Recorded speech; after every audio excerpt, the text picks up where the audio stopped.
Fish ponds back in the day, it was always used to feed people. For some reason, over time, the Kanaka left the fish ponds to pursue other occupations and other jobs. Those days were the days of colonization.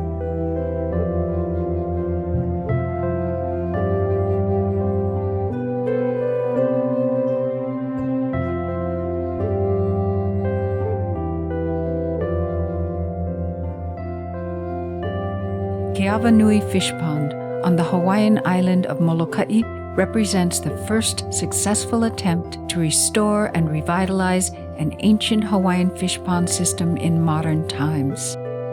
The vision for Keawanui began in the late 1970s. The first time I came here, it was with the kupuna. And they said this place has to be kept for the Hawaiians and all of their cultural stuff. So we started to figure out, well, whose place is this? And it became known to us that it was Kamehameha Schools. This was Kamehameha Schools. So the plan for this area, including the sandbar, was to have dredging done out on the reef, put hotels out there, and then they also talked about having a landing strip. And that was our first relationship with Kamehameha School, was to stop their development plans. And we stopped it. In 1989, Uncle Walter Riddy formally started the effort to restore ancient fish ponds on Molokai and across Hawaii through the founding of Hui o Kuapa. The piko of this effort would become Keawanui Fish Pond. So we had some grants from the federal government to restore fish ponds. So we restored some on the far eastern side, turned it over to the community. And when we started, nobody knew nothing basically about fish ponds. All we started with was just building the walls, getting the walls up.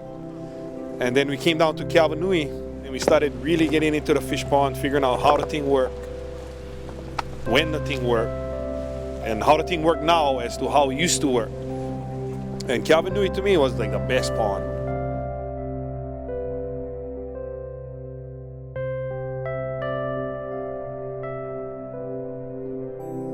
We did a lot of work, and we were independent of Kamehameha Schools. We just had a lease. And then we decided that we wanted to get serious about educational stuff, so we started a partnership with Kamehameha Schools.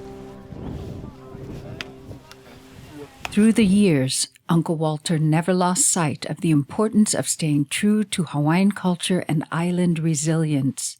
This would remain at the core of everything done at Keawanui. Uncle Walt told us is we cannot forget how to play and work with the rocks, the sticks, the springs, the ocean, everything natural. He's telling us all of these things was going to be important before anybody thought was important. And he was the only one pushing this 15 to 20 years ago. And that's what got us started. But like any new Hawaiian project had its ups and downs, and you got to learn from your mistakes.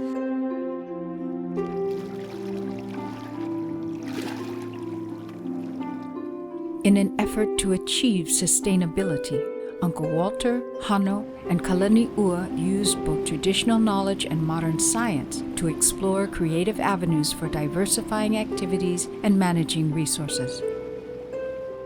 Being Hawaiian is about knowing where you came from and being able to make the necessary adjustments and modifications to the future we projected into. We're going to bring this place back to life by adapting, taking what science has to offer without giving up our traditional values. So we had to diversify. We had to look for other products that could make money so we could be here and take care of the pond and bring them back to life. We got the Net Pen project with Oceanic Institute.